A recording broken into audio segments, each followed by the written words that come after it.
Hello, everyone, and welcome back to Drawn to Life. And Hello.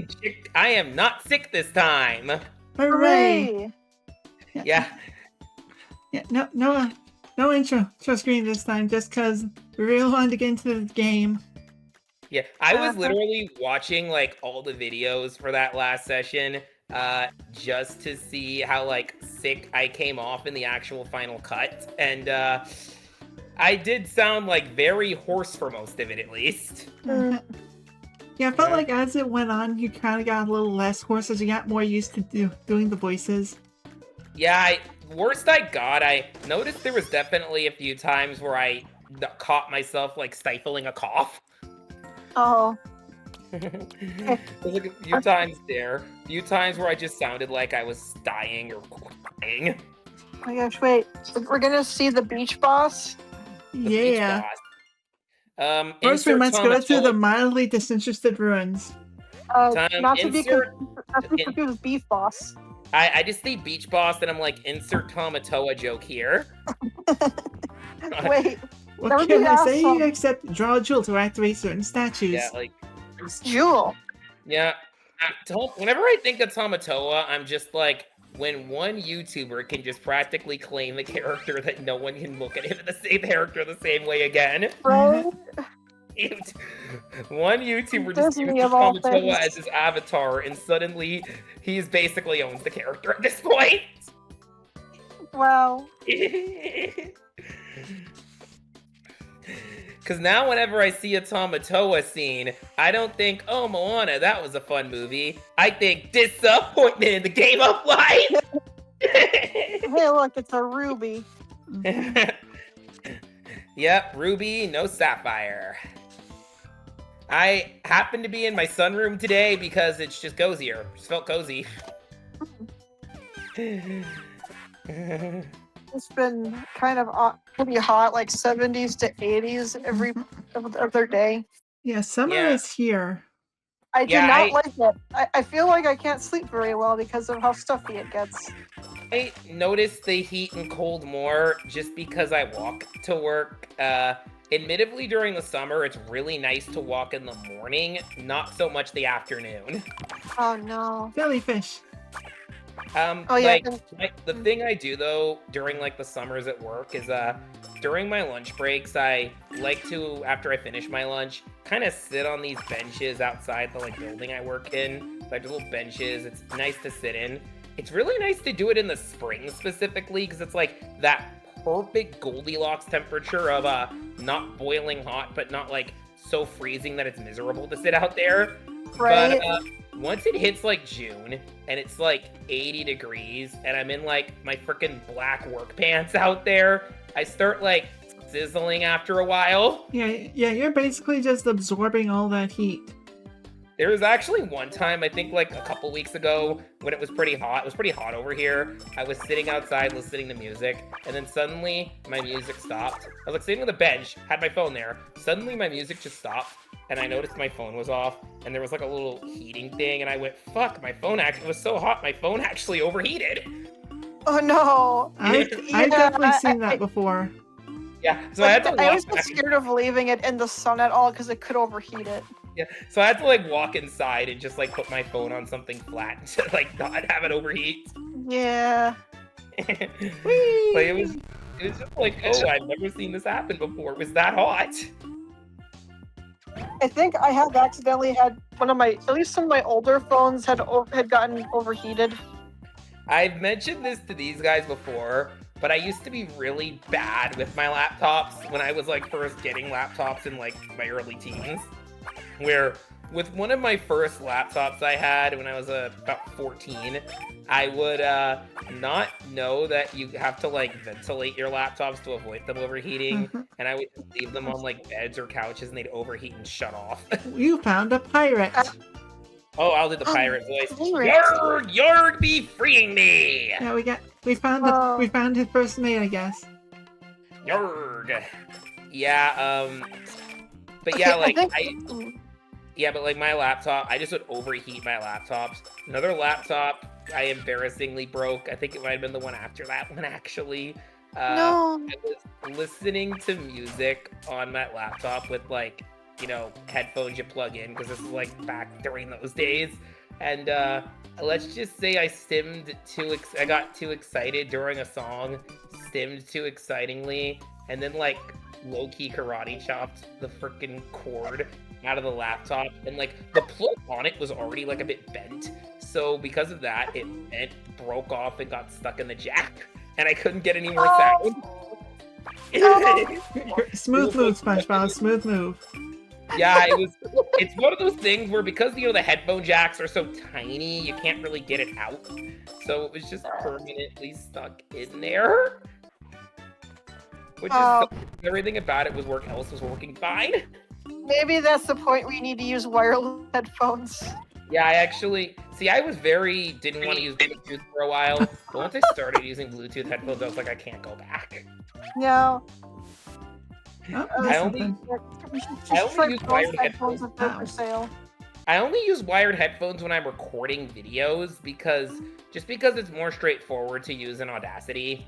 Mm-hmm.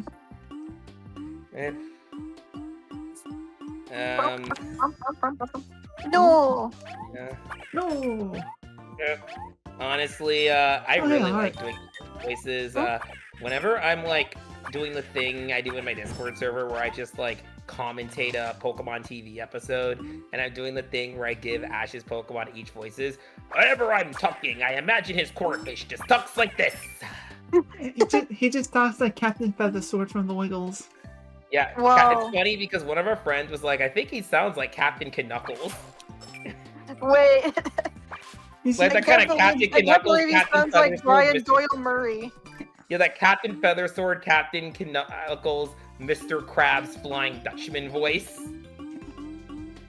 Yeah, I mean, two of them are both voiced by the same guy, so. Yeah, I will say, I think I only learned that Knuckles and the Flying Dutchman are the same VA fairly recently, and I can't unhear it now.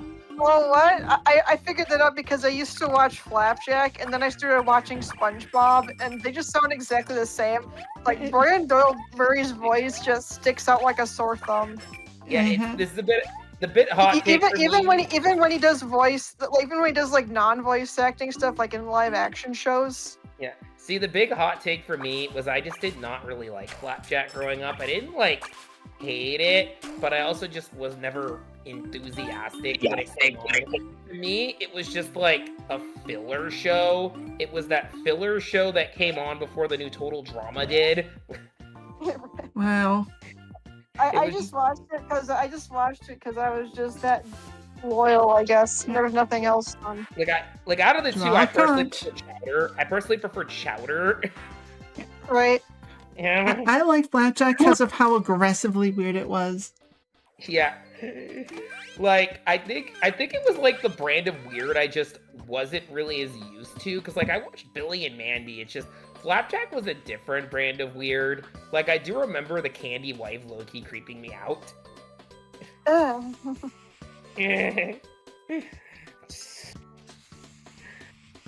don't know, like I will say my favorite aspect is that awful scream sound effect. What is it? What? Oh! I think I've seen it used. I've seen that scream used in videos. I know. I mean, that's probably the best thing to come out of that show. Yeah. It's just a very good reaction tool. When I think of just quotes from that show that I remember, and I just think of "It can't be the she-whale won by a tongue." Yeah, that was the thing that Wow, happened. like you mean like the plot of Cars? Yeah, that's literally, there was an episode where like these jerks challenged Bubby to a race. Yeah, that was like one of the first episodes actually. Yeah. Yeah, where they had like the freaking robot whale. Yeah, it was the robot whale. Yeah. One of my favorite aspects is that guy came back. Oh wow. Wow. I try to see if there's any episodes in particular I remember, because I feel like some of them kind of blended together for me. I remember more through the promos. Like, there was this one promo I saw constantly at the time, where it was this episode where I guess Flapjack and Knuckles had the foot burn or something. Yeah, the foot burn. I remember that episode. Yeah, they fell asleep after eating a bunch of candy out of the trash, and they were like in the barrel with the trash, but their feet were out of it, so they got sunburns on their feet. Yeah. Ow. I don't know. I just think of like during this time with Cartoon Network, I was like obsessed with Total Drama, and like whenever more of the people in my classes in school were more into like Disney Channel and Nickelodeon, but there'd be sometimes Cartoon Network stuff would be brought up in class, and I remember specifically there were a couple boys who were just like, yeah, Chowder is the funniest show ever, and like all the girls in the class would be like, ew, Chowder, that show's gross, ew, that's so stupid, that show's stupid. Like, the show's gross and stupid, and I'd just be awkwardly watching because I was the kid who was watching fucking Total Drama. Yeah. No, you don't get to be in this conversation. Yeah, you're not in this episode, to actually quote Chowder. Yeah. I was just thinking, like, guys, I watch more refined shows like Total Drama. They showed boobies on that show. They did shout. Did your freaking... Yeah, you don't see those on your freaking, I don't know, Disney Channel stuff you were watching. He's on